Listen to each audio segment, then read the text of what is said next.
Hi, this is Jim Janossy. I'm making a playlist here. As a matter of fact, this is the introduction to the playlist, and I'm using the camera function of my Windows 10 laptop to do this.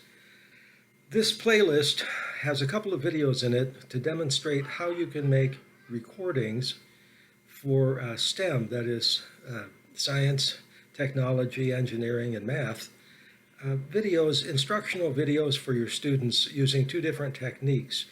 In one technique, you simply point the cell phone camera on a stand down at what you're doing on the desk, and it records your manual actions. I have the first of the videos you'll see demonstrating that, a little bit of geometry in using a compass to create a rose window.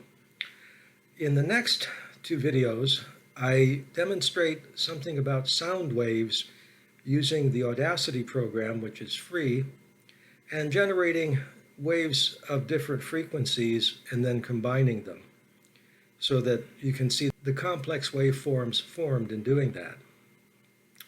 I have that recorded in two ways. I did record it simultaneously with a cell phone over my shoulder, showing what was happening and my hands moving and my voice, as well as using a screen recorder to capture what was on the screen.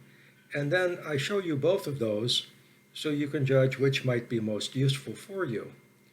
Just as an added feature, but something I didn't really find useful, I used a software product named Camtasia to put both of those videos on the screen at the same time, thinking that might illustrate points better, but in fact it really didn't. It was a little more complicated.